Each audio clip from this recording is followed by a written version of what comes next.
engkau ini memaksa manusia untuk masuk ke dalam agama Islam? Artinya ada kewajiban bagi kita untuk menunjukkan mana jalan yang benar. Namun secara pemaksaan maka tidak ada pemaksaan dalam agama kita. Inilah di antara mazhab khususnya agama Islam yang melebihi agama-agama yang lainnya. Nah, sehingga kita katakan dari sinilah terungkap bahwasanya deklarasi ini diajarkan dalam agama Islam.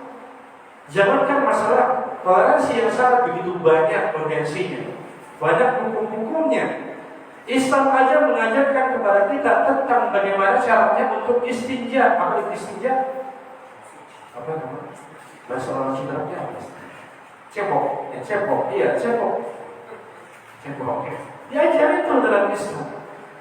Juga Islam mengajarkan kepada kita tentang pakai sandal. Diajarin pakai sandal. Kalau kita mau pakai sandal, dulu, kanan dulu. Jangan dua-dua, jadi apa? Kanan dulu. Kalau dilepas kanan dulu, lagi terlebih dahulu. Demikian pula isi rambut pun diajari ya oleh Nabi Sallallahu Alaihi Wasallam. Kata Nabi, kata dalam sebuah hadis, Innama yujibuhu tayammum fi tanawulihi wa tarajulihi. Semuanya Nabi itu menyukai tayammum atau memulai dengan tangan kanan. Tatkala beliau itu memakai sandal maupun tatkala beliau itu nyisir. Dan juga yang lainnya, memakai baju, masuk ke dalam rumah, keluar rumah, ya. Kalau terjatuh, ketika terjatuh kita ngomong apa? Bismillah. Luar biasa. Ilmunya tingkat tinggi kan? Kan biasanya kalau innalillah terus ya. Bismillah. Ya. Nabi SAW sudah mengajarkan. Apalagi hubungan-hubungan yang lainnya, hubungan dengan orang non-muslim, ya, hubungan dengan orang muslim dan seterusnya, maka Islam sudah mengatur hal tersebut. Maka dalam masalah sosial kita katakan sikap kita pada non-muslim ini harus adil dan juga baik. Kenapa?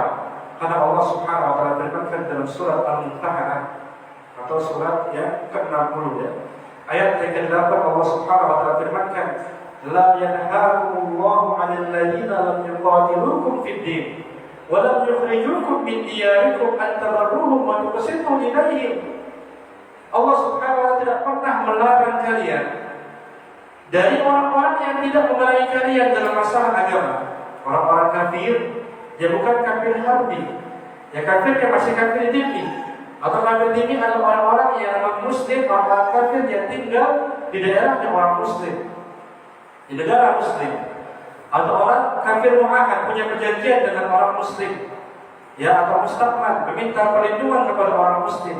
Maka boleh kita untuk berbuat baik kepada mereka, karena Allah firmankan, Allah tidak melarang kamu ya bermuamalah dengan orang-orang yang tidak melayani kamu dalam masalah agama. Demikian pula bukan orang-orang kafir yang mengeluarkanmu ya dari halaman atau rumahmu atau dari tempat tinggalmu, antabarruhum wa tuqsitu ilaihim, agar kalian berbuat baik kepada mereka dan bersikap adil kepada mereka. Jadi dalam masalah sosial antara kita dan orang-orang muslim itu sama, ya, sama terkala kita ini bermuamalah dengan orang muslim, karena Allah menjadikan kita untuk ya antabarruhum, untuk berbuat baik dan juga untuk bersikap adil kepada mereka. Bahkan Nabi SAW ini sudah mencontohkan kepada kita tentang perbuatan baik beliau SAW. Demikian pula tentang keadaan beliau SAW, yang dimana Nabi SAW di antara contoh muamalahnya kepada orang non-muslim adalah ya beliau SAW ini ya beliau mengatakan kita ini tidak boleh untuk mengganggu, bahkan kita tidak boleh untuk membunuh ya orang muslim selain kafir harbi, selain orang apa. Tidak boleh melarang, tidak boleh kita membunuh orang non-muslim, ya, orang non-muslim selain orang harbi atau orang yang memerangi kita. Sebagaimana Nabi SAW mengatakan, "Man qatala qatilan min ahli dhimmah." Barang siapa yang membunuh ya orang-orang kafir ahlu dhimmah. Siapa ahlu dhimmah? Orang kafir yang tinggal di daerah orang muslim. Maka ini tidak boleh kita mengganggu mereka. Bahkan tidak boleh kita di sini ya membunuh mereka. Beliau mengatakan siapa yang membunuh orang kafir ahlul dhimmah lan yajid rihal jannah wa anna rihaha la yujadu min masirati 40 aman. Kalau orang itu bunuh orang kafir dhimmi ya, atau kafir, orang-orang kafir yang tinggal di daerah orang muslim, maka dia tidak akan pernah mencium bau surga. Walaupun bau surga ini bisa dicium ya, ini dengan perjalanan 40 tahun lamanya. Jangankan pinggirannya doang ya, sampai 40 tahun perjalanan tuh ya, berapa kilo tuh ya, tidak akan pernah dia masuk dalam surga Allah Subhanahu wa taala, karena dia bertindak zalim kepada orang non-muslim, maka tidak boleh. Itulah Nabi sallallahu alaihi wasallam dalam hadis riwayat Imam An-Nasai rahimahullah taala. Juga ketika ada seorang non-muslim, orang-orang kafir ini, qadarullah, kita misalkan ya, adalah anaknya orang muslim, orang tua kita adalah orang kafir, boleh kita durhaka kepada mereka? Tidak boleh. Ya tidak boleh kita ini berbuat baik kepada mereka. Namun kalau mereka ini menyuruh kita kufur, maka tidak boleh kita ikuti. Ya sebagaimana Allah Subhanahu wa taala firmankan dalam surah Luqman ayat yang ke-15, Allah Azza wa Jalla firmankan dalam surah ini, surah 31, Allah firmankan, wa in jahadaka 'ala an tusyrika bima laysa laka bihi ilmun fala tuti'huma wa sahibhuma fid dunya ma'rufa. Apabila orang tua kamu yang menyuruh kamu untuk melakukan kesyirikan kepada Allah Subhanahu wa taala, ya, padahal dia tidak punya ilmunya di situ, maka jangan kamu ikuti mereka. Artinya tatkala ada orang tua, mereka ada agamanya Nasrani atau orang Yahudi, punya anak orang Muslim. Kemudian ketika dua orang ini menyuruh mereka anak-anaknya untuk murtad keluar dari agama Islam, fala tuti'huma, jangan kita taati mereka. Kenapa? Ya, karena memang tidak ada ketaatan dalam maksiat kepada Allah Subhanahu wa taala. Jadi ya, kita ini wajib taat kepada orang tua. Ya, wajib taat kepada pemimpin selama perintah tersebut tidaklah maksiat kepada Allah Subhanahu wa taala. Allah firmankan, "Wasahibhuma fid dunya ma'rufa." Dan walaupun mereka ini orang-orang kafir, orang tua kita adalah orang non-muslim, tapi pergaulilah dengan cara yang baik. Tandanya anak Islam ternyata benar-benar mengatur dalam masalah toleransi di sini. Bahkan ini termaktub dalam firman Allah Subhanahu wa taala. Maka di sini bertanda bahwasanya Islam ini adalah agama yang menuju toleransi. Maka tidak boleh kita ini menzalimi orang-orang non-muslim tanpa hak, karena agama Islam ini mengatur hal demikian. Dan juga ya, banyak sekali contoh-contoh dari Nabi SAW maupun dari para sahabat yang dimana mereka ini berbuat baik kepada orang-orang non-muslim. Ya, sebagai contoh ada apa yang dilakukan oleh Abdullah bin Umar. Abdullah bin Umar ini tatkala itu dia dikatakan kuntu inda Abdullah bin Umar wa ghulamun lahu yastahu syah. Dahulu aku pernah bersama dengan Abdullah bin Umar, kata riwayat. Kemudian Abdullah bin Umar ini punya pembantu. Jadi pembantunya ini sedang mengolah kambing, sedang masak kambing. Kemudian Abdullah bin Umar mengatakan, "Ya gulam, ya wahai pembantuku, idza sadaqta qabla bijadi dan Yahudi." Apabila kamu sudah selesai di mengolah kambing ini, maka orang yang pertama kali kau berikan makanan adalah orang Yahudi, tangan orang Yahudi. Nanti kita boleh untuk berbuat baik kepada kita, walaupun dia agamanya selain Islam, Yahudi kan, Nasrani kan, ya, Konghucu kan, Hindu kan, Buddha dan lain sebagainya. Tidak ada masalah sama sekali. Kemudian ya, Abdullah bin Umar ini mengatakan terus-terusan hal ini. Kemudian ya, anak ini pun atau pembantu ini mengatakan, "Kan taqulu hadza." Kamu sering mengatakan ini kenapa? Yang menyuruhku aku untuk berbuat baik kepada tetangga kita, orang-orang Yahudi. Kemudian dia mengatakan, Abdullah bin Umar mengatakan, "Inna Rasulullah sallallahu alaihi wasallam lam yazil yusina bil jar hatta khashina annahu sayubarriku." Sesungguhnya Nabi sallallahu alaihi wasallam ini senantiasa untuk menasihati, mewasiatkan kepada kami untuk berbuat baik kepada tetangga kami. Seakan-akan tetangga ini dia mendapatkan harta warisan kami. Tetangga dapat warisan nggak kan? Nah, dapat. Tetangga dapat warisan kan? Dapat. Kalau tangganya anak kita sendiri ya, dapat. Kalau kita mau tinggal, misalkan bapak, kita punya tangga, anak dapat kan? Kalau orang lain mah dapat. Orang lain mah dapat. Nah, Nabi SAW bahkan dalam hadis yang lain, beliau ini diberikan nasihat oleh malaikat Jibril. Terus-terusan tuh. Beliau mengatakan mazala Jibril yusini bil jari hatta dhanantu annahu sayuwarithu. Malaikat Jibril ini terus-terusan mengatakan kepada untuk berbuat baik kepada tetangga. Bahkan seakan-akan tetangga ini akan mewarisi. Memang tetangga ini kalau bukan ahli waris, kan waris.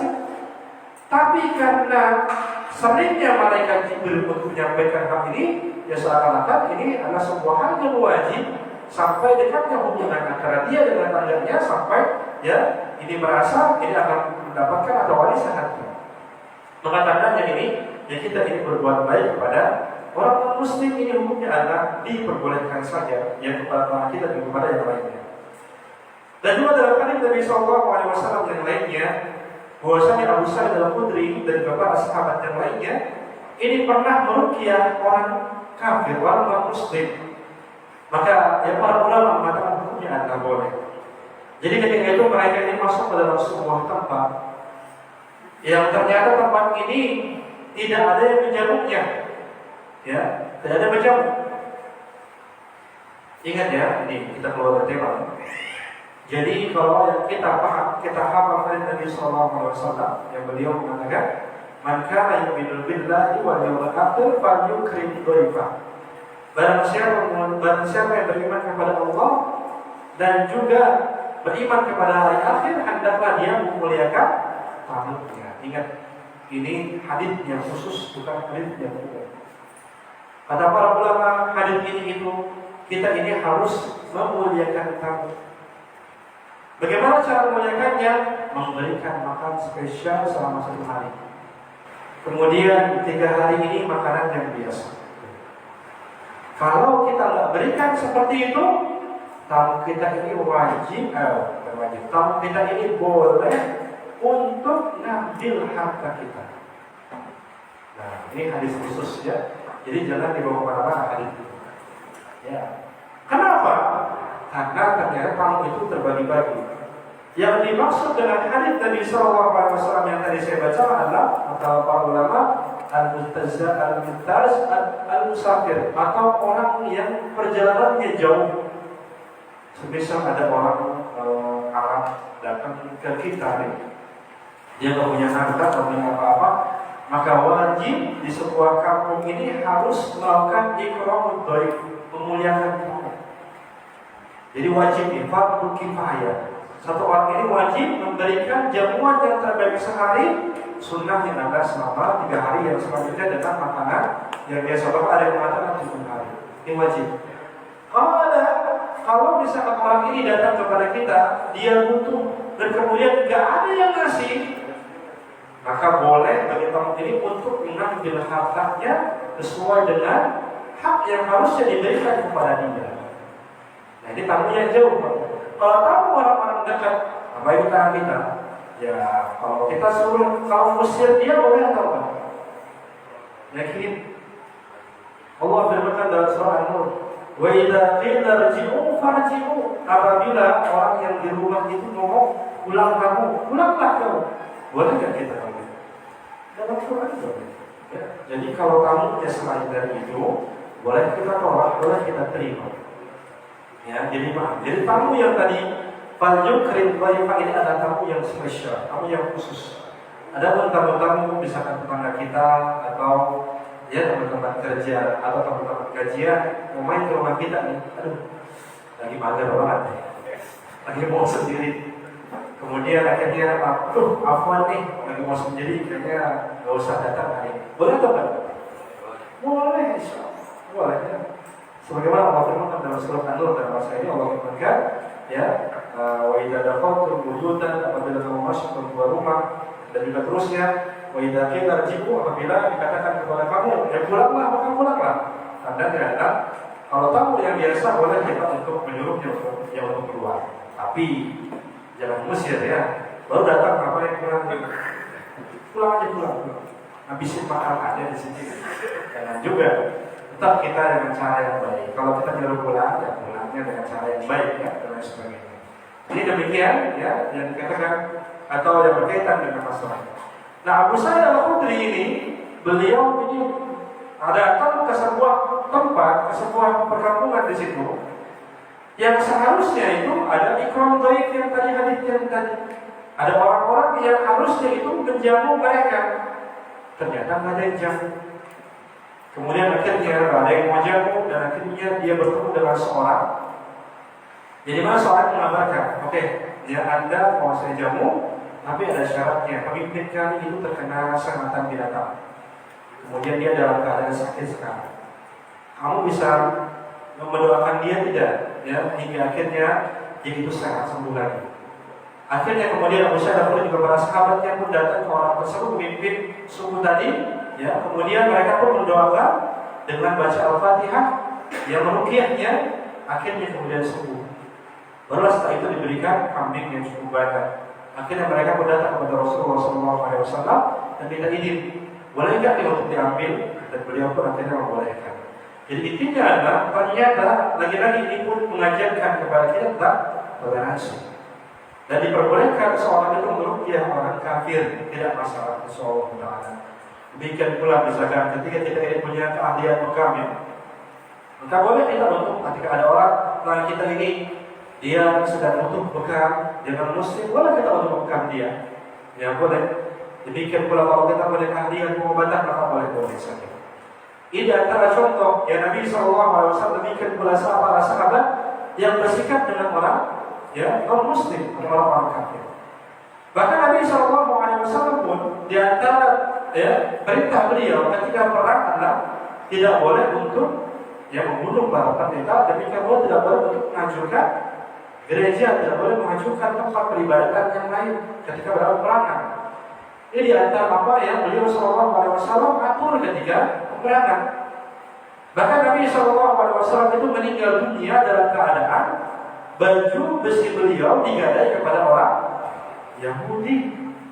Tandanya adalah di sini seorang Muslim dalam masalah sosialnya diperbolehkan dia untuk ya berbuat baik kepada orang yang lain, walaupun dia adalah ya orang non Muslim, walaupun dia adalah orang non Muslim.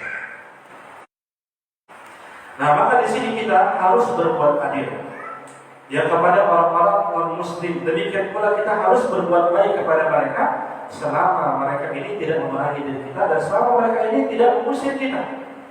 Maka sebagaimana dalam surat Al-Mumtahanah tadi atau surat yang ke-60 ayat yang ke-8 yang menyuruh kita untuk berbuat baik kepada mereka dan bersikap adil, hendaklah seorang muslim berbuat baik dan bersikap adil kepada mereka. Bagaimana contohnya hubungan kita dengan orang-orang non-muslim yang diajarkan dalam Islam? Ya, yang pertama adalah kita tidak boleh untuk mengganggu ibadah mereka. Inilah toleransi yang sebenarnya. Dan toleransi tidak mesti artinya adalah menghormati. Karena kalau menghormati khawatir disangka ini kalau hormat itu hormat kita.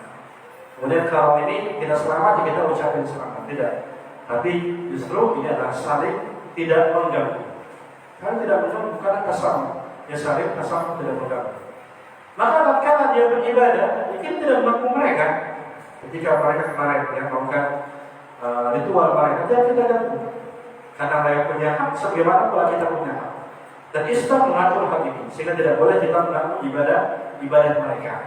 Ya, jika memang ini adalah ibadahnya legal, dapat yang legal oleh pemerintah, misalnya diizinkan di situ, ya maka ini tidak masalah, tidak perlu kita untuk mengganggu ibadah mereka.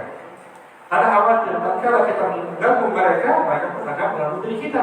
Akhirnya hancurlah kerukunan antara sesama, akhirnya jadi peperangan dan lain sebagainya. Maka ini atau ada kemadharatan yang besar. Ini yang pertama yang bisa dilakukan adalah tidak mengganggu ibadah mereka. Kemudian yang kedua adalah hendaklah kita bersosial yang baik dengan mereka. Bersosial yang baik dengan mereka, tegur sapa. Ya, ketika mereka butuh bantuan kita bantu. Hubungan sosial, hubungan muamalah. Ada hubungan muamalah asalnya adalah al-aslu al-jawaz. Dikatakan al-aslu fil muamalati al-ijabah al-ibahah al-jawaz. Atau asal dari muamalah hukumnya adalah boleh saja. Artinya adalah ya Ketika kita bermuamalah dengan orang non-muslim, selama belum ada larangannya, maka selama itu kita boleh. Kita bantu dia, misalkan dia membantu dia bawa barang, kita bantu dan seterusnya. Kemudian ya kita kerja bakti bersama mereka, misalkan ada jalan, kemudian di situ jalan umum kita berbuat baik bersama dengan mereka, maka insya Allah boleh-boleh saja. Maka tidak ada perbedaan dalam masalah sosial hubungan kita dengan orang muslim dengan hubungan kita dengan orang non-muslim atau orang kafir. Kemudian pula ya muamalah muslim dengan kafir yang lain yang dijelaskan oleh syariat kita adalah kita wajib bertransaksi yang halal dengan mereka. Jadi riba itu halal. Riba halal. Yakin? Wajib ya haram ya. Tadi salah ngomong. Tapi ada riba yang halal. Kata Allah, wajib bis-shadaqah. Wajib bis-shadaqah. Allah meribakan sedekah. Jadi riba itu ada yang halal, yang haram. Yang halal apa? Yang halal, yang sedekah itu. Makanya ulama itu jelasin, dari riba halal, dari riba yang haram. Ya, sedikit saya masih pengalaman. Ada kajian online pada saat itu saya membuat kajian namanya riba yang halal. Kajian online itu rutin, biasa diikuti paling berapa puluh sampai ratusan. Kemudian saat tatkala saya angkat tema riba yang halal, yang masuk ke ratusan, ratusan yang masuk kajian itu. Kemudian saya lihat juga ternyata profil mereka itu bagus.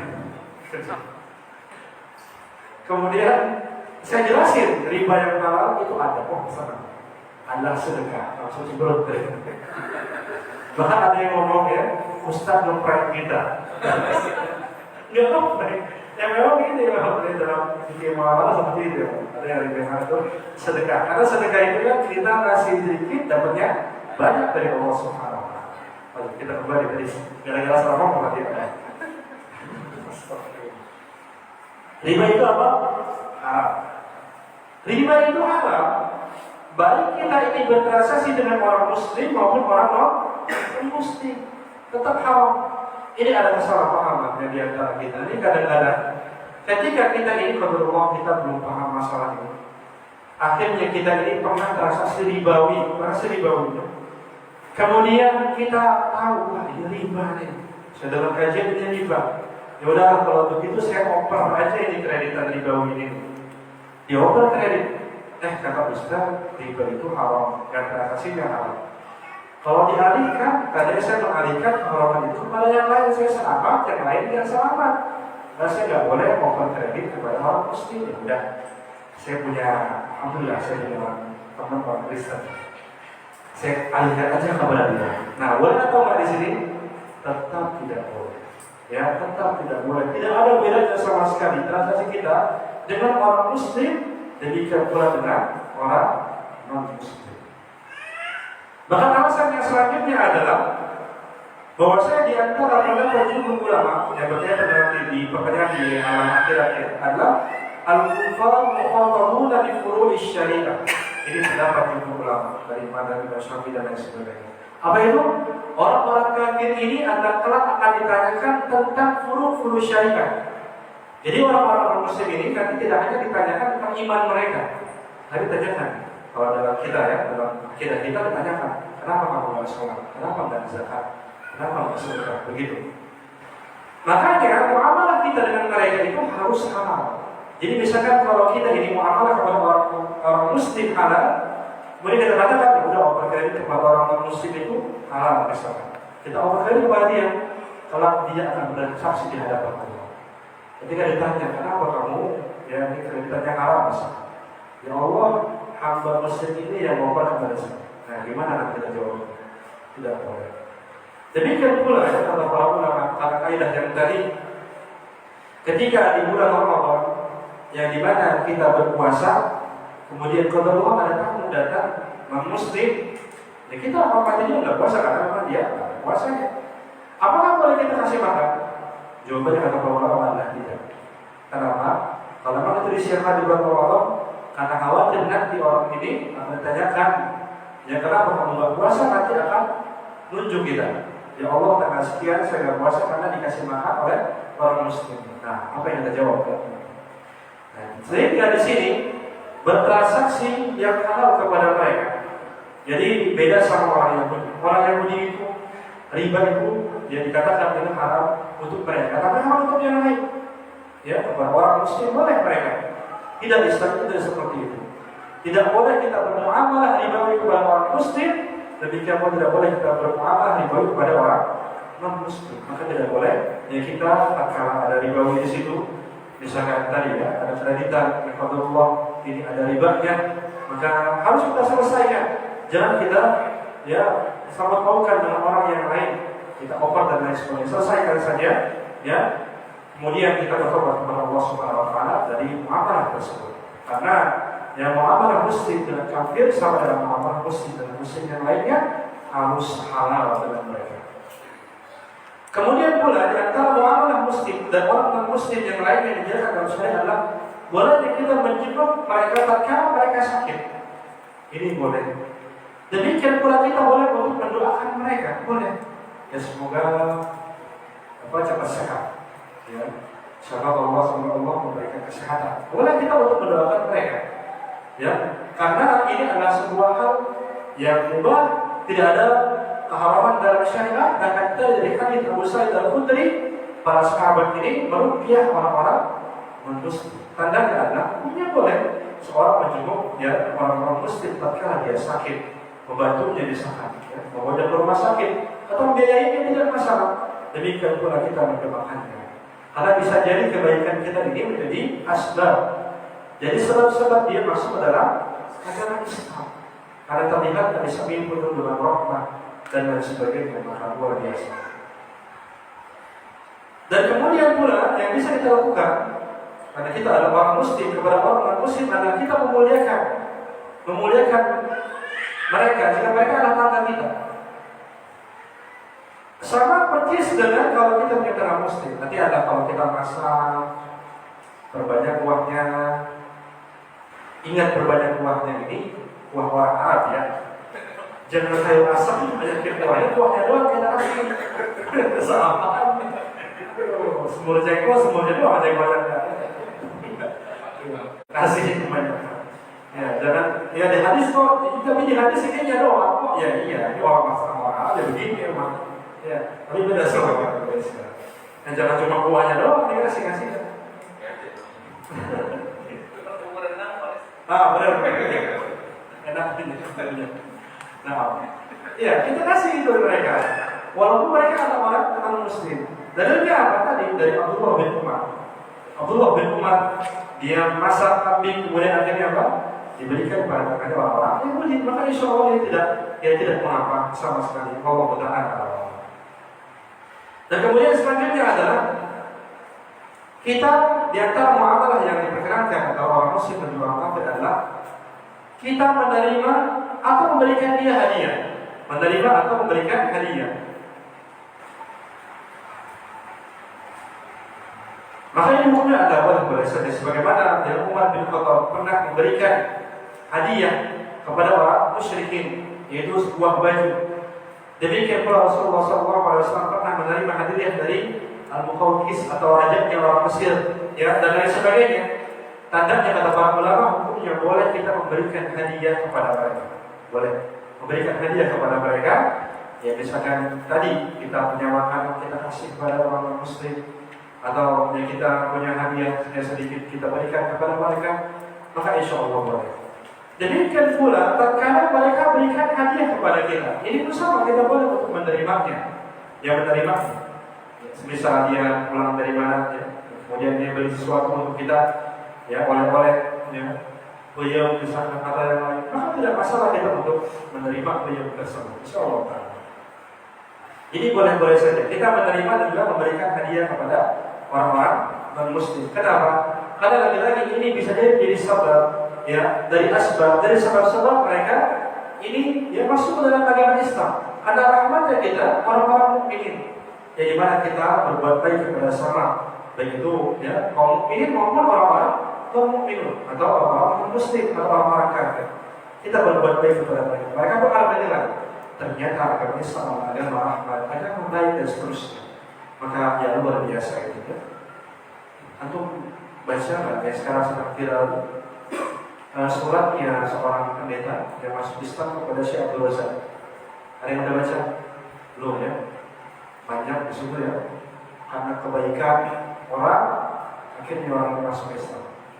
Antum cek ya, di negaranya ini adalah surat dari Kalimantan ya. Seorang pendeta bertahun-tahun dari pendeta, kemudian dia masuk ke dalam agama Islam, dan kemudian pada Allah dia menulis surat wasiat Syekh Abdul Razak. Nah, Syekh Abdul Razak berbeda. Syekh Abdul Razak bin Ali Masjid Al-Badar diisi di Masjid Nabawi. Beliau menulis, dan pada Allah sebulan setelah itu pendeta ini alhamdulillah sudah malam meninggal dunia. Dan ternyata surat ini ditulis di tangan pakai biasa, kemudian disampaikan kepada ustaz di sana. Alhamdulillah sudah sampai kepada Syekh Abdul Razak. Ini luar biasa, aku bisa baca ini bagaimana orang ini masuk ke dalam agama Islam. Karena di antaranya karena beliau, ya, Hafizahullah Ta'ala. Nanti bisa cek di FB-nya Dr. Rehan Al-Bahrain. Ini beliau, Syekh ini, atau banyak sekali ya, dari Suara Madinah juga ada. Ya, itu aku baca panjang banget ceritanya.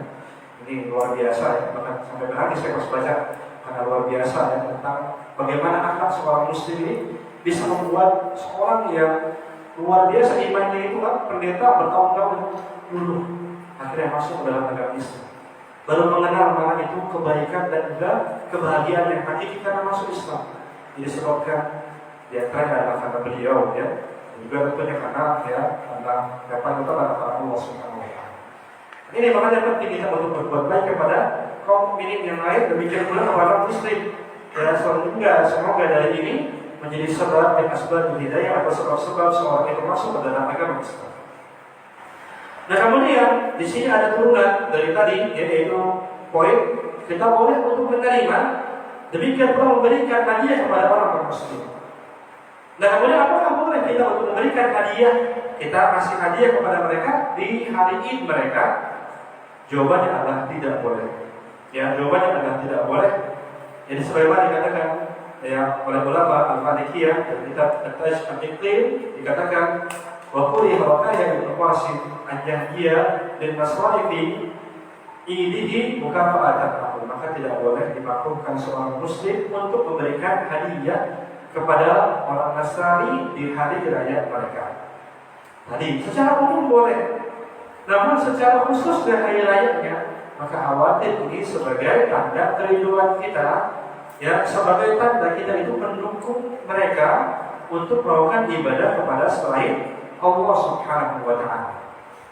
Ya, jadi kata para ulama kita tidak boleh untuk memberikan hadiah kepada mereka ketika di waktu Id mereka, seperti kemarin atau sekarang ya, masih dalam Id mereka, maka tidak boleh. Namun selain dari itu boleh saja insyaallah Ta'ala, jadi merupakan tanda di kebaikan kita kepada mereka dan juga sebagai tanda bahwa kita ingin keislaman mereka dengan sebab tersebut. Dan juga yang selanjutnya adalah lantas ketika mereka ini di hari rayanya memberikan hadiah kepada kita, akhirnya berikan hadiah kepada kita. Ini kira-kira boleh tidak terima? Ayo kita minta pertemukan deh. Ya. Saya ada jawabannya di sini soalnya. Boleh. Kalau boleh terus salah aja, kalau nggak boleh terus salah juga. Oke, daripada itu pertemukan saya jawab aja deh. Syekhul Islam kita ini, beliau rahimahullah ta'ala mengatakan, wa amma qubulul hadiyati minhum yawma idihim faqad qaddamna an Ali bin Abi Thalib annahu ata bi hadiyatin Nairus faqabilaha. Beliau rahimahullah ta'ala mengatakan, Syekhul Islam kita ini mengatakan, adapun menerima hadiah dari mereka di hari raya mereka, maka kami sudah menjelaskan ini dari Ali bin Abi Thalib, bahwa saya datang kepada beliau, ya, orang Majusi, kemudian memberikan hadiahnya di hari Nairus. Kemudian beliau radhiyallahu ta'ala menerima hadiah tersebut. Nah, boleh atau enggak? Boleh. Tadi kamu nggak boleh ya? Ya, jadi hukumnya adalah boleh. Sebagaimana pula dalam hadis yang sahih dari Ibnu Abi Syaibah dikatakan, Inna waqad sa'alat Aisyah qalat. Sesungguhnya ada seorang wanita datang kepada Aisyah, ummul mukminin radhiyallahu anha. Qalat, dia mengatakan, "Lana abad minal majus." Kami punya ya ibu-ibu, ya orang majusi. Ibu-ibu susu orang-orang majusi.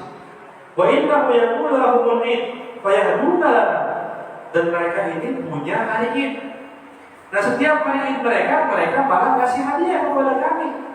Yang ini adalah perkataan atau pertanyaan seorang wanita kepada Ibunda Aisyah, apa yang harus mereka lakukan?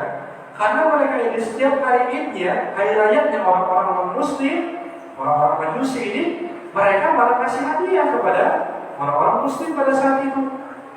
Kemudian Aisyah balik bertanya, faqalat amma ma dabaha lidzalika amma ma dubiha lidzalika yaum fala taqulu. Adapun jika hadiahnya itu berbentuk sembelihan, ya, berbentuk sembelihan untuk hari tersebut, maka tidak boleh kamu memakannya. Kenapa?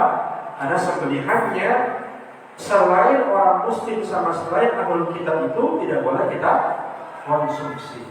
Sebagaimana Allah firmankan dalam surah Al-Maidah ayat yang kelima, ya, Allah firmankan, "Al-yawma uhilla lakum at-thayyibat wa ta'amul ladzina utul kitaba hillun lakum." Makanan ahlul kitab itu halal buat kalian. Ahlul kitab itu siapa? Yahudi sama Nasrani. Mereka Yahudi. Nah, boleh kita makan insyaallah taala selama kita tidak tahu mereka ini menyembelihnya itu, ya, kita melihatnya menyembelihnya untuk dipersembahkan kepada tuan-tuan mereka. Adapun kalau mereka nyembelih aja kita diberikan, maka hukumnya boleh kita makan. Beda sama selain ahlul kitab. Ya, aku bisa tahu ya, kalau kita anak yang bukan anak ya, bukan ahlul kitab tidak boleh kita makan sembelihan mereka. Tidak boleh. Nah, adapun kalau misalkan ya kita mendapatkan jamuan dari orang ahlul kitab tadi, kita kan nggak tahu dipersembahkan untuk Tuhannya atau disembelih biasa aja. Kita nggak perlu nanya, jangan nanya. Ya. Sama juga kalau misalkan kita ini istri pergi ke pasar situ, pulang bawa ayam, mau masak ayam sekarang, nggak perlu nanya. Tadi yang jualan si Inci apa si kalau si Inci dipotong pakai bismillah nggak? Besok tanya, ya awas. Udah, ambil aja makan. Ya, karena apa? Nabi SAW demikian, beliau itu nggak pernah nanya-nanya. Ketika ada sembelihan, bahkan ada sahabat dikatakan ini Nabi Nabi min ahlul kitab. Kami ini ada di negeri ahlul kitab, lihat makanan. Nabi mengatakan, Sambillah, wakul, ya wakul. Sebutlah nama Allah juga makan. Bahkan Nabi pernah diberikan makan oleh wanita Yahudi di perang Khaybar. Perang Khaybar tahun 9 Hijriah ya, atau 6 Hijriah. 6 Hijriah, perang Khaybar. Beliau pernah dikasih daging oleh wanita Yahudi. Yang daging ini adalah apa yang beliau inginkan. Karena beliau ingin itu ya paha depannya. Beliau makan. Beliau nggak nanya. Setelah beliau makan itu, apa yang terjadi? Para sahabat meninggal dunia. Karena apa? Dikasih racun oleh mata beli. Tapi nggak nanya, ada racunnya nggak nih? Ya, gimana membelinya? Makanya kita nggak dituntut untuk nanya. Ya, ini siapa yang motong? Motongnya baca bismillah enggak? Waduh, usaha apa? Yang jadi vegetarian kita semua ntar gitu. Susah. Udah, kita terima apa aja. Ya, pokoknya kalau ada.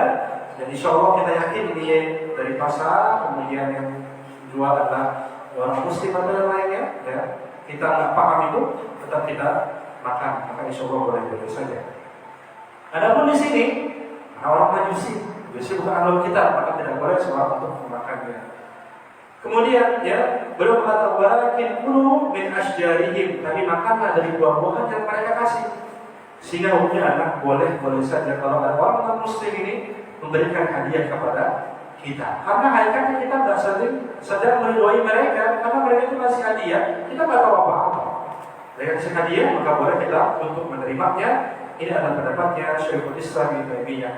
Bahkan Ibnu Qayyim al-Jauziyah pun pernah ditanya tentang hukum memakan makanan telur hadiah ketika hari apa? Paskah ya. Ya itu boleh nggak kita dikasih telur tuh kita makan? Ya boleh. Telur kan nggak disembelih ya, itu udah makan aja. Ya, maka insya Allah. Karena memang ada yang binatang itu nggak perlu disembelih, itu halal. Contohnya apa? Belalang ya dan sebagainya. Nah, karena apa? Juga banyak syarat-syarat kalau binatang itu halal untuk dikonsumsi. Yang adalah dengan cara disembelih dengan orang-orang Muslim atau orang ahli kitab ya. Maka Allah firmankan dalam surat Al-Maidah, hewan-hewan yang haram dikonsumsi. Di antaranya apa? Yaitu hewan yang mati karena dipukul. Walaupun orang Muslim itu yang matiin ya karena dipukul, haram atau halal? Haram. Lele gimana? Lele dipukul, ayo. Favorit lagi namanya. Apa tuh yang ini? Belut juga dipukul. Ayo, gimana tuh? Makan halal terus berarti itu. Halal insya Allah. Nah, dipukul. Kenapa halalnya? Karena kawan air jangan dipukul itu matinya. Bantai aja. Ya, jangan ya. Biasa, bikin tebak-tebakan biasa. Biar segar begitu. Warahmatullahi wabarakatuh. Baik. Jadi hukumnya adalah boleh saja kita untuk menerima hadiah mereka. Kemudian pula yang selanjutnya adalah boleh juga seorang muslim untuk berobat kepada orang non-muslim. Demikian pula sebaliknya. Jadi kalau kita punya keahlian pengobatan, dokter misalkan, ya ada orang non-muslim ingin berobat, tidak perlu kita non-muslim kita usir jangan. Karena boleh saja ini bagian dari muamalah. Dikatakan oleh Al-Imam Al-Khatib Asy-Syibili ketika beliau Mumtaz, beliau mengatakan beliau adalah ulama Syafi'iyah, beliau mengatakan yajuzu istifta at-tabib al-kafir wa ihtimal wasfani, atau diperbolehkan seorang ini untuk berobat ke tabib atau dokter orang kafir dan juga meyakini tentang pengobatannya. Sendiri ngasih obat ya, soalnya sebagai wasilah penyembuhan, maka boleh saja. Ya kan insya Allah Ta'ala ini tidak masalah seorang itu dia berobat ya ke orang-orang non-muslim. Demikian pula sebaliknya insya Allah Ta'ala. Nah sehingga kita kembali kepada awal tadi, lantas salahkah kita menjadi orang muslim yang toleran? Salah atau enggak di sini? Jangan jawabannya terus salah ya. Maka kalau toleran ini maksudnya adalah jika melampaui batas, ya terlalu kebablasan, maka hukumnya apa? Tidak boleh. Jika toleransi maksudnya adalah sesuai dengan syariat agama kita yang tadi kita sampaikan, hukumnya adalah boleh, bahkan dianjurkan dalam syariat kita. Karena toleransi ini tidak boleh kebablasan. Kalau kebablasan, maka ini bisa berdampak kepada akidah. Sedangkan tadi ya ayatnya adalah lakum dinukum waliyadin, baik kalian adalah agama kalian, baik kalian adalah agama kalian. Maka dalam masalah akidah tidak boleh tawar menawar. Nah, contohnya apakah? Ya, hubungan kita dengan seorang orang muslim ini diperbolehkan, dan ini bagian dari toleransi kebablasan. Yang pertama adalah ikut serta beribadah bersama dengan mereka. Ya, atau mengucapkan salam kepada mereka, mengucapkan selamat atas ibadah mereka. Ini tidak boleh. Ya, sebagaimana dikatakan oleh Ibnu Qayyim al-Jauziyah, beliau mengatakan wa ammat tahanni bi sya'airil kuffar al-muqtasabihi fa'aramun bil-ittifaq. Adapun mengucapkan selamat dengan syiar agama orang-orang muslim yang khusus bagi mereka itu, maka haram ya secara kesepakatan para ulama. Tadi kita berhubungan ya dengan sosial bersama dengan mereka, tidak masalah. Mereka beribadah di gereja atau vihara atau tidak masalah, jadi kita nggak boleh. Tapi kalau masalah ini selamat nanti dulu. Karena kalau selamat ini kita ya artinya adalah meridhoi mereka. Dan insya Allah nggak ada masalah sama sekali. Tidak ada ceritanya orang muslim sama orang kafir ini ribut gara-gara mengucapkan selamat. Nggak ada. Yang ada orang muslim sama orang muslim berantem gara-gara mengucapkan selamat sama orang kafir. Namun berbeda. Ya, tidak ada masalah di situ. Ya, orang-orang yang tetangga kita bahkan ya, kita nggak perlu untuk mengucapkan. Karena bahkan beliau mengatakan ittifaq, kesepakatan para ulama. Baik yang dahulu maupun yang sekarang. Maka alhamdulillah ya, MUI sudah melakukan hal ini dari zaman Buya Hamka ya, yang mengatakan tidak boleh. Walaupun demikian, tetap kita berbuat baik kepada mereka, sebagaimana tadi kita sampaikan. Tidak boleh pula kita beribadah bersama dengan mereka, ya, bersama atau yang memang tidak boleh. Ini merupakan toleransi dan kebablasan, jadi kita ikut beribadah bersama dengan mereka. Nah kemudian pula, ya, di antara ciri toleransi kebablasan dengan orang Muslim adalah bertasyabuh, menyerupai mereka. Ya, bertasyabuh, menyerupai mereka ini pun tidak boleh.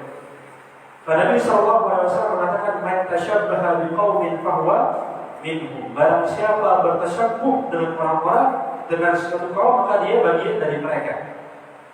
Jangankan dia bertasyabuh dengan orang-orang non-Muslim, bertasyabuh dengan ahli maksiat aja kita nggak boleh. Bertasyabuh dengan binatang aja kita nggak boleh, kan dalam surat itu nggak boleh kita karena kita sujud kan sama seperti apa? Anjing. Ya, kemudian orang yang mendahului imam itu sama seperti apa? Himar atau keledai. Jadi kita bertasyabuh dengan hewan aja nggak boleh, apalagi dengan kaum yang selain dari kita, selain orang mukminin atau orang-orang Muslim. Tidak boleh kita bertasyabuh menyerupai mereka. Dan tasyabuh ini ada dua bidnya, ada aturannya ya. Tidak serta-merta semuanya itu tasyabuh. Seperti contoh ya, kadang-kadang ada yang mengatakan kita nggak boleh pakai celana panjang, boleh pakai celana panjang, karena ini buatan orang kafir. Atau misalkan nggak boleh pakai handphone, atau nggak boleh pakai baju jas atau dasi dan sebagainya. Kita katakan ini bukanlah tasyabuh. Karena tasyabuh ini ada dua bidnya, ada aturannya. Apa itu aturannya? Yang pertama adalah ya bahwasanya ini merupakan kebiasaan dan syiar khusus buat mereka. Kebiasaan dan syiar khusus buat mereka. Misalkan baju jas, ini syiar khusus buat mereka atau enggak? Enggak, ya. Syiar khusus buat orang kantoran, iya. Karena orang kantor begitu ya. Ya ini tidak termasuk syiar khusus untuk mereka. Adapun tasyabuh adalah kalau memang syiarnya khusus hanya untuk mereka dan mencirikan mereka. Sebagai contoh apa? Pakai apa? Ya, sedekah. Itu kan udah khusus tuh. Udah khusus loh, ini melambangkan tentang ibadah orang-orang selain Muslim. Maka tidak boleh seorang Muslim untuk memakainya. Kalau makanya maka dia bertasyabuh. Ya, bahwa minhum sama seperti mereka. Nah kemudian ya aturan selanjutnya adalah tidak atau aturan selanjutnya adalah termasuk syariat mereka. Di termasuk syariat mereka bukan ini. Kalau tadi jas misalkan, walaupun dipakai mereka, tapi ini adalah bukan syariat mereka baju itu. Ya, walaupun orang yang beli pakai jas kan, ini bukan syariat mereka, maka tidak mengapa. Kemudian wajib atau aturan yang selanjutnya masuk tasyabuh adalah jika termasuk syariat kita dan mereka, ya, maka pastikan ada ilmu syariatannya untuk kita. Karena ada ibadah kita yang sama dengan ibadah mereka. Ya contohnya apa? Contohnya adalah puasa Asyura. Puasa Asyura kan orang-orang Yahudi ya, puasa dan kita orang Islam. Nah boleh kita puasa Asyura? Boleh. Nabi SAW ini anjurkan kepada kita untuk puasa 10 Muharram dan baiknya adalah sebelum kita puasa. Dan kalaupun dia nggak bisa tanggal 9 yang berpuasa Tasu'a dia puasa, tanggal 10 dia sendirian boleh untuk berpuasa. Nggak masalah, sama sekali bukan bertasyabuh. Karena apa? Ada dalil syariat. Kalau nggak ada dalilnya tidak boleh. Ya, kalau puasa Asyura nggak ada dalilnya nggak boleh. Tapi memang ada dalilnya, jadi ini adalah boleh. Nah inilah tasyabuh. Adapun selain dari ini bukan termasuk tasyabuh. Sehingga kita pakai kacamata atau kita pakai handphone, ya pakai baju apa atau tadi kemeja, pakai topi, pakai yang lainnya, ini bukan bagian dari tasyabuh. Ya Allah Ta'ala. Ini terus kebablasan yang kedua. Yang pertama adalah ikut ibadah bersama mereka dan mengucapkan selamat. Yang kedua adalah bertasyabuh bersama mereka. Kemudian rambu-rambu yang selanjutnya generasi yang kebablasan adalah yang ketiga adalah memulai mengucapkan salam kepada mereka. Ini tidak boleh. Karena Nabi SAW mengatakan la tabda'ul yahuda wan nasara bis-salam. Tidak boleh kalian memulai salam kepada orang Yahudi sama orang Nasrani. Kalau mereka mengucapkan, itu mereka kita jawab ya. Tapi kita nggak boleh untuk memulai salam kepada mereka. kita ucapkan assalamualaikum, tidak boleh. Ya, tidak boleh kita mengucapkan salam kepada orang-orang muslim, kenapa? Karena Nabi SAW melarangnya. Ya, jadi bukanlah ekstrim kita mengucapkan salam kepada mereka, karena peraturan agama kita. Dan tetap dibalik dari itu kita berbuat baik dengan mereka, tidak ada masalah sama sekali. Kemudian selanjutnya adalah di antara hal yang terasa kebablasan yang kita nggak boleh adalah mendoakan orang yang mati di antara mereka. Jadi kalau mereka sudah wafat, udah kita nggak boleh mendoain. Kalau mereka masih hidup, boleh kita doain. Saat tadi sakit, jadi sehat, kita doa sehat. Atau terkadang kita yang mendoakan dia untuk mendapatkan hidayah, maka silahkan. Adapun kalau dia sudah meninggal dunia, tidak boleh kita untuk mendoakannya. Ya sebagaimana Allah Subhanahu wa taala firmankan dalam surah Taubah ayat 113, Allah firmankan, "Maka Nabi wal ladzina amanu an yastaghfiru lil musyrikin walau kanu uli qurba min ba'di ma tabayyana lahum annahum ashabul jahim." Tidak layak seorang nabi.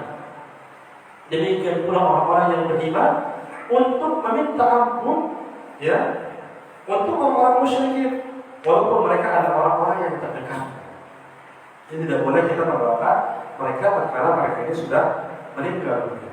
Kalau mengucapkan inna lillahi wa inna ilaihi raji'un boleh atau tidak? Boleh, tidak masalah. Karena ini bukan doa. Ya.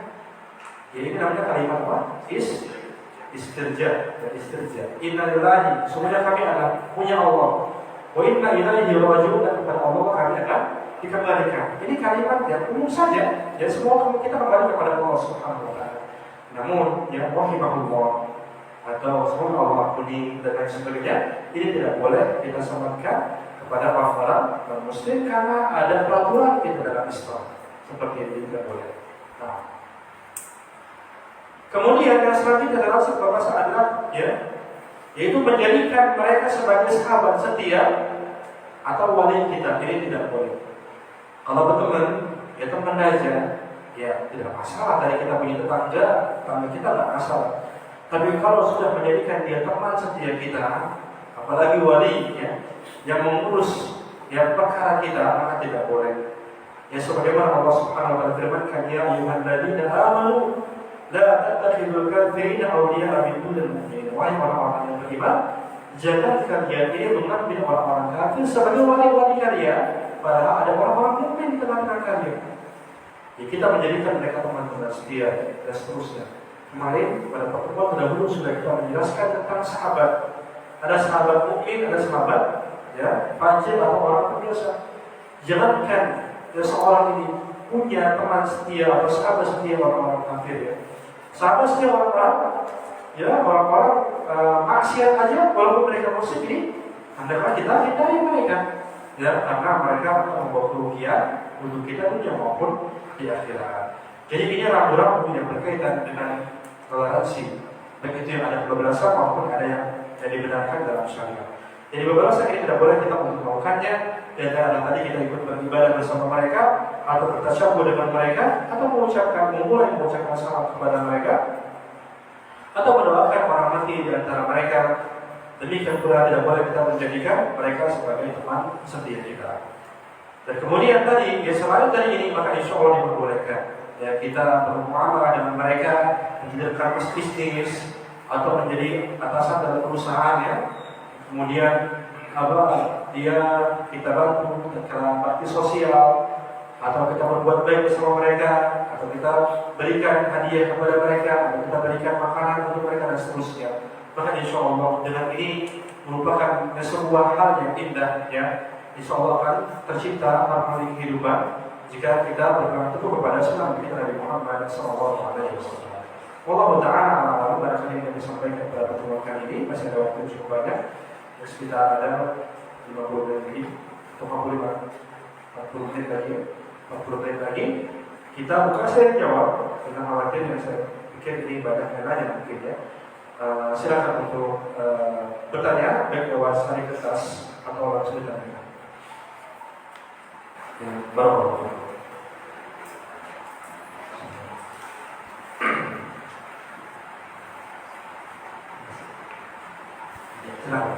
Bismillah.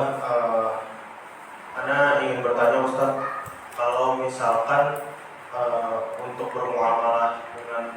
muslim itu menerima apa itu hadiah dari mereka itu boleh. Lalu bagaimana hukumnya, apalagi sekarang kan ada promo-promo hari-hari raya mereka, itu boleh nggak kita untuk membeli dengan mengikuti promo itu?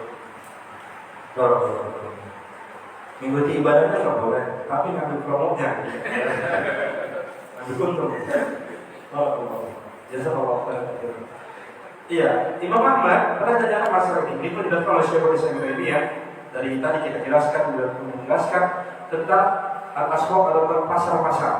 Jadi ketika momen mereka itu, momen Nairus tadi atau momen-momen hari raya mereka itu ramai mereka. Lantas bolehkah seorang ini berniaga, berdagang pada saat itu? Yang penting dagangannya bukan berkaitan dengan ibadah mereka. Kita misalkan jualannya jualan pecel sama itu apa yang ada, maka boleh saja seperti ini. Demikian para ulama mengatakan ya yang berkaitan dengan diskon, promo, maka tahun baru ini pun insya Allah bukan bagian dari ridhoi, sehingga hukumnya adalah boleh saja kita ambil promo tersebut ya. Bukan artinya kita ingin mengambil untung ya, di dalam ibadah yang nggak mau, untungnya mau gitu. Enggak, tapi memang dalam syariat kita tidak melarang hal tersebut. Jadi hukumnya adalah boleh saja karena ini asalnya adalah al-muamalah. Ya demikian pula orang-orang yang membuat promo itu, saya yakin bukan karena ibadah itu, tapi karena memang ingin ya bisnis itu, sehingga mungkin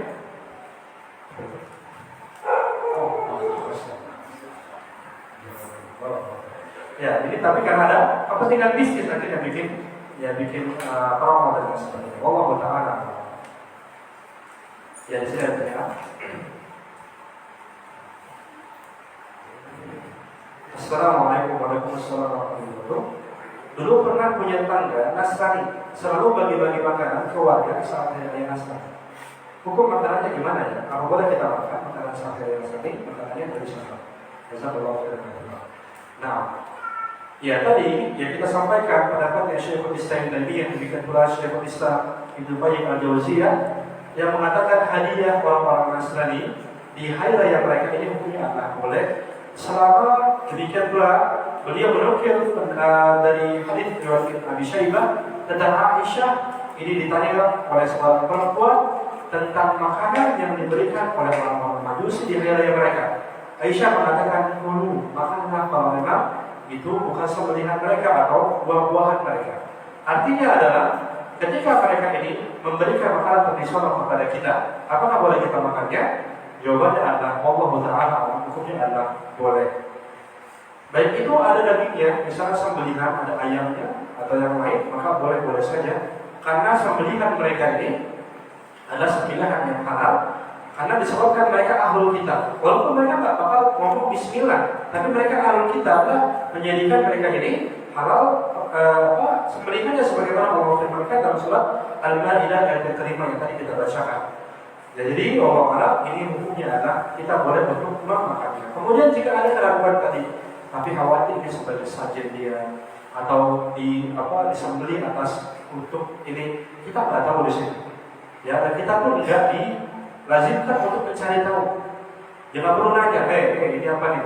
Makannya sekarang nih. Jadi gimana makanan ini? Nggak perlu. Hanya seperti itu. Ya sudah kita makan. Kecuali tadi nggak boleh ada kita paham betul.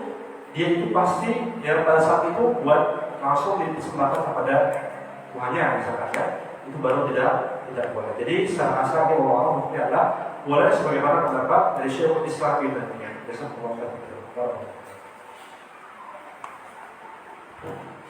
Assalamualaikum warahmatullahi wabarakatuh. Waalaikumsalam warahmatullahi wabarakatuh. Ustaz, semoga Ustaz dan keluarga serta kaum muslimin selalu dilindungi oleh Allah dan dirahmati oleh Allah Subhanahu wa taala. Karena izin bertanya, apakah setiap perbuatan yang dilakukan oleh Nabi SAW itu bid'ah? Assalamualaikum. Ini kita bahas relasi agama ya. Ayo, barakallahu. Apakah selain yang dilakukan oleh Nabi SAW itu bid'ah? Maka tergantung. Ini panjang banget ya. Jika sarannya itu belum ada pada saat itu, maka tidak termasuk bid'ah. Namanya adalah al-masalah, al-masail, apa sih lupa saya? Al-mursalah. Al-masalah dan al-mursalah namanya. atau sebuah hal yang tidak ada sarannya Nabi nggak lakukan. Karena nggak ada sarana, bisa contohnya apa? Pembuatan Al-Quran, jadi kita. Karena zaman Nabi kita tahu sendiri bagaimana penulisan. Hanya sedikit sahabat, bahkan ini pun ya dituliskan itu di tulang dan lain sebagainya. Baru di zaman Utsman. Di zaman Utsman ini terdesak. Di zaman Abu Bakar ada, karena di perang yang apa? Yang ramah itu terbunuh sekitar 40 orang yang hafal Al-Quran. Di zaman Utsman bin Affan ini pun terdesak. Kenapa? Karena Islam sudah sampai ke Azerbaijan. Nah, Azerbaijan di mana tuh? Turki atau Rusia ya? Sampai di Armenia. Di mana Armenia? Ya di situlah pokoknya. Hudzaifah bin Yaman itu menyampaikan, bukan Armenia, bukan ya, Armenia. Salah. Nah, Hudzaifah bin Yaman ini menyampaikan kepada Utsman ini kekhawatiran karena orang-orang itu besok ada ya banyak yang salah karena memang tidak ada kitab untuk mereka dibuat Al-Quran. Namanya adalah Al-Masail Al-Murassalah. Kemudian jika sarananya udah ada, tapi Nabi nggak mencontohkan, nah, baru ini namanya adalah bid'ah. Nabi bisa pada saat itu melakukannya, tapi Nabi nggak melakukan. Ini masalah ibadah ya, baru itu ya ini namanya bid'ah. Jadi tidak semua yang dilakukan Nabi adalah bid'ah ya. Ini sangat begitu panjang bahasa ini ya, mungkin nanti insyaallah oleh asatidz yang membahas masalah ini. Nah, barakallahu.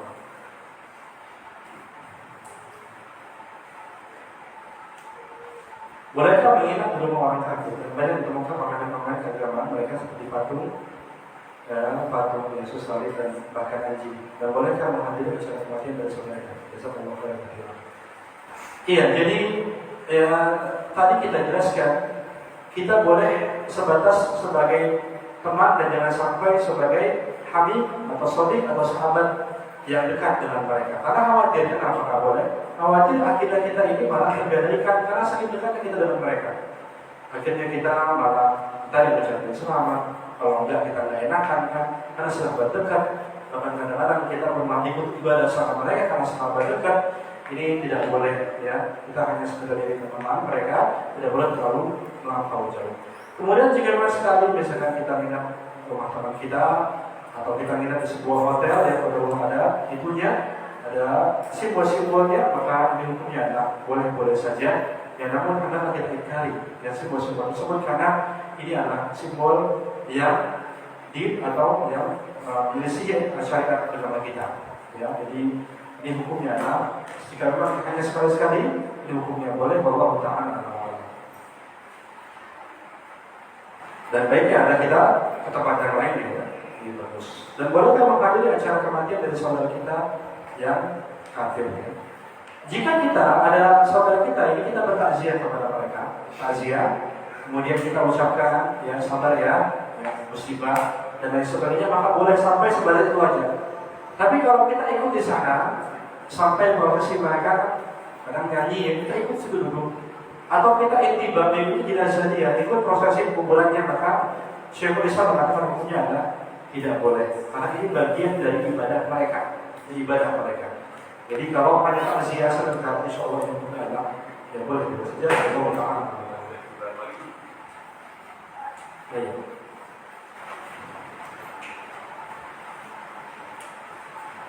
Apakah berkunjung ke rumah non-muslim ketika hari raya diperbolehkan dengan niat bersilaturahmi ataupun sebaliknya? Iya, jadi tidak boleh. Kenapa? Karena dengan kita datang di situ akan gak enakan kita. Ya, Pak, nggak mau ucapin selamat sih, cuma silaturahmi, enggak? Ya bukan ya, kita nggak bakal enak di situ. Makanya kita tidak perlu ke rumah mereka. Kalau mereka besok-besoknya aja, ya. Karena ini rentan sekali, kita nggak enakan. Kalau itu Indonesia, gampang banget nggak enakan. Maka ada orang Muslim yang sedang merayakan hari rayanya, sudah biarkan saja. Kemudian kita tidak perlu bersama, demikian pula kalau kita merayakan, tidak perlu orang Muslim ke rumah kita. Ya, jadi sebagaimana flyernya di kajian kita pada hari ini, ya saya bilang juga kopi sama terasi beda-beda. Mungkin yang ini ya, apa? Terasi itu Anda minum kopi, saya minum apa? Air misalkan. Jangan paksa saya nggak suka kopi, disuruh paksa minum kopi ya, seperti itu mungkin. Jadi ya pun minum kopi adik tidak perlu kita untuk datang ke rumahnya karena khawatir kan kita mengadakan kopi dari situ mengucapkan selamat dan lain sebagainya. Nah, barakallahu. Dan juga perlu saya jelaskan bahwa satu rokmi ini maksudnya satu rokmi dalam bahasa Indonesia memang bahasa kita adalah setiap yang kita datang ke rumah orang namanya satu rahmi. Tapi dalam bahasa Arab tidak ya. Satu rokmi ini adalah hubungan kekerabatan secara nasab. Jadi orang berbuat baik sama tetangganya baik banget, tapi dia sama keluarganya bapak ibunya lupa sama dia lupa dia tidak bukan satu rokmi. Satu rokmi itu dia berkaitan dengan hubungan saudara, anak, bapak, dan sebagainya. Jadi kalau antum lihat hadis yang ada hubungan sama robinya, maka ini kaitkan dengan bahasa Arab, jangan kaitkan dengan bahasa Indonesia. Nah, barakallahu. Assalamualaikum warahmatullahi wabarakatuh. Ustaz, pada masa liburan sekolah ini sering ada sunnah khitan masal. Yang kami tanyakan, apakah penyelenggaraan walimah khitan ada pendahulunya atau contoh dari sekolah? Jadi walimah itu adalah walimah nikah aja, walimah nikah yang dimana ini hendaklah dilakukan. Karena mengatakan ulim walau syah, dirikanlah walimah walaupun hanya memotong kambing bermewah. Maka Nabi menyuruh kita untuk mengadakan walimah itu nikah. Dan walimah nikah hukumnya menghadiri adalah wajib. Ketika nama kita tersebut di undangan. Ketika undangan datang kepada wajib tempat, maka saya wajib untuk datang. Kalau memang dia nulis, dia kenal sama saya, maka wajib saya untuk datang. Kalau memang acaranya tidak dominannya maksiat, kalau dominannya maksiat, tidak boleh saya datang. Kemudian ketika undangannya itu namanya umum, misalnya contoh kepada jamaah masjid Syakirin misalnya, maka ini fardu kifayah. Seorang aja datang ini sudah mencukupi untuk datang ke walimah tersebut. Ini walimah nikah. Nah, bagaimana dengan walimah khitan? Allah Ta'ala ala walimah khitan itu tidak ada di zaman Nabi ya. Namun apakah boleh? Jawabannya adalah boleh kata para ulama. Tapi hukum menghadirinya tidaklah wajib sebagaimana walimah nikah yang ada dasar dalam syariat. Jadi kalau kita ada walimah khitan boleh atau tidak? Boleh aja. Kita habis kita makan, kemudian kita panggil teman kita untuk makan bareng, insya Allah nggak apa-apa. Demikian pula namanya dalam Arab itu namanya al-wakiroh. Apa itu al-wakiroh? Al-wakiroh adalah undangan makan. Istilahnya ini baru. Dan Imam Asy-Syafi'i ini menjelaskan tentang al-wakiroh itu atau undangan makan. Di mana beliau mengatakan aku tidak punya jalan ya untuk menolak undangan tersebut. Maksudnya adalah dianjurkan untuk datang ke walimah al-wakiroh atau undangan makan. Nah, sehingga boleh-boleh saja ya kita mengadakan walimah kita setelah sunatan anak kita ngajak orang-orang lain dan kita atau kamu benar untuk makan bareng bersama kita, maka insya Allah ini tidak masalah sama sekali. Yang masalah adalah ini saya harus kemudian kalau kita kondangan kepada kita kondangan harus kasih amplop itu ketika orang ini pastikan ini hanya sebagai hadiah, jangan utang Pak. Ini bahaya. Ini kenapa saya baca yang ngomong ini? Ini Ustaz. Iya. Jadi orang itu kadang-kadang baik banget. Ketika kita mau walimah nih, tangan kita tuh masih beras, ini Pak, masih air, apa ya Pak? Dua tahun selama tenang nih, Pak, mana beras saya? Nah, punya terlalu hadiah. Maka ini sebagai hutang piutang juga yang seperti itu. Atau juga kalau di anak itu ketika ada seorang yang misalnya karena walimah, kemudian ada orang yang ngasih amplop, biasanya kita kumpulin, kita nulis di buku agenda. Si A ini kondangannya berapa, 20.000. Atau di sini seperti itu ya? Enggak ya, alhamdulillah. Juga sama. Dari sama ada yang enggak. Namanya hutang nih. Artinya kalau antum meninggal nih, dia ini belum walimahan nih, wah, antum nanti wajib untuk bayar. Kalau enggak, nanti akan susah untuk masuk dalam surga. Makanya baiknya kalau walimah itu perlu ada amplop-amplopan lah ya kalau bisa ya. Ya semoga Allah memberikan kita kekayaan, ya, rezeki yang berlimpah. Jadi kita nggak mengharap gitu Pak, karena kita kan walimah mengeluarkan gitu kan, bukan ingin mengharapkan, bukan dijadikan sebagai bisnis. Kalaupun memang ada tradisi itu, pastikan saat kita itu berikan amplop ini bukan karena hutang yang harus dikembalikan, bukan hanya hadiah saja. Allah Ta'ala. Assalamualaikum warahmatullahi wabarakatuh. Ustaz, bagaimana hukum menghitankan anak dengan dokter orang non-muslim, sedangkan khitan ini merupakan syariat Islam? Nah, barakallahu fikum. Iya, khitan memang syariat Islam. Khitan itu adalah syariat Islam. Namun menghitannya itu boleh siapa saja. Boleh siapa saja. Karena syariat Islam adalah khitannya. Ya siapapun boleh untuk menghitan. Sehingga sebagaimana ini tadi kita jelaskan, untuk masalah pengobatan ini bagian dari fikih muamalah, dan muamalah dia dengan orang-orang muslim yang berkaitan dengan pengobatan dan sebagainya, ini hukumnya adalah boleh saja. Wallahu ta'ala.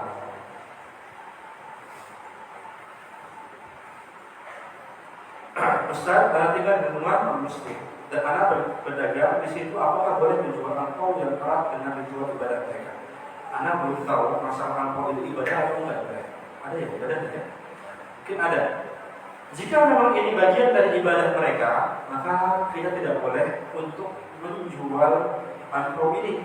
Karena kita sedang ta'awun atau kita ini sedang bekerja sama dalam itu atau dalam dosa kepada Allah Subhanahu wa Ta'ala.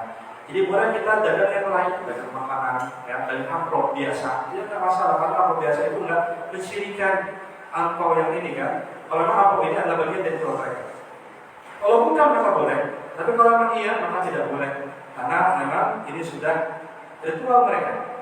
Demikian pula kalau kita ini sebuah pengusaha, seorang pengusaha, ada orang yang order kepada kita untuk peribadatan mereka. Misalnya makanan untuk jamaah ya, di gereja atau yang lain, maka kita dengan santun dan sopan menolaknya, karena memang ini khawatir bertawun berbuat kerjasama dengan keburukan. Adapun kalau yang lain kita nggak tahu atau tahunya baru setengah di order nih, kita udah beli, udah masak, baru tahu pas kita ngantar, maka ini tidak masalah insyaallah. Demikian. Jadi kalau memang sudah memang dan memang tadi adalah bagian dari ibadah mereka, maka hukumnya ya tidak boleh kita untuk menjualnya. Ya. Oh.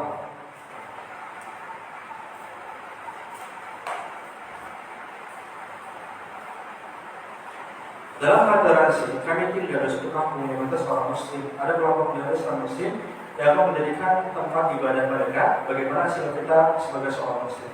Jazakallahu khairan.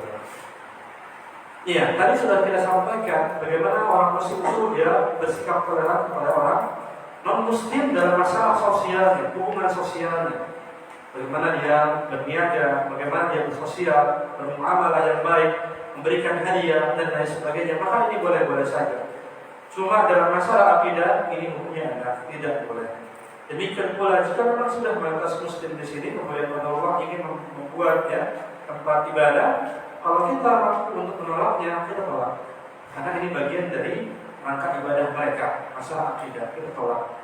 Maka ini nasihat saya adalah kita kembali kepada undang-undang. Kan ada yang mengatur ya, itu Bapak SKB, 3 menteri ya, yang mengatur masalah ini ya. Yang tidak boleh rumah ibadah itu hanya sembarang aja dilihat, harus ada peraturan tertentu, yang ada tantangannya atau yang lainnya.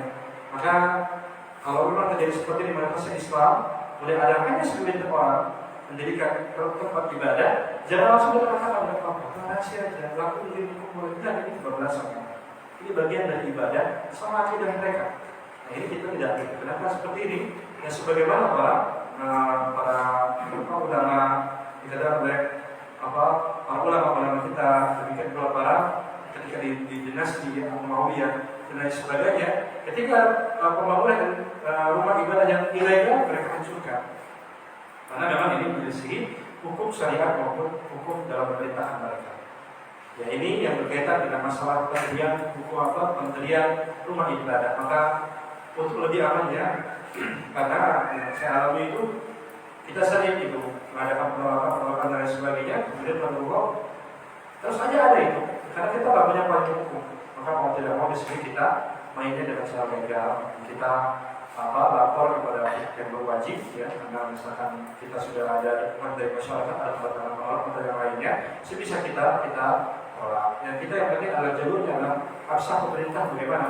Kalau memang di situ ternyata mayoritas juga mayoritas kemudian pemerintah mengizinkan karena sudah mengetahui data yang ada, kita bagaimana lagi nanti kita sudah melakukan yang terbaik. Demikian. Allah Taala. Barakallahu. Sudah ada lagi? Waduh masih banyak ya.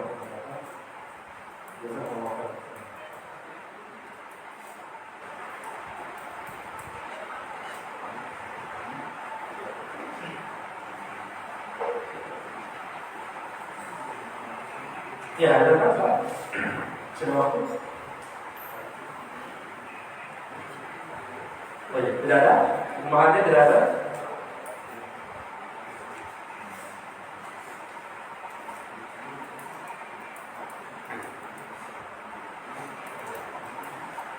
Ya, baik. Para waktu yang tidak ada, kita selesaikan kita pada hari ini.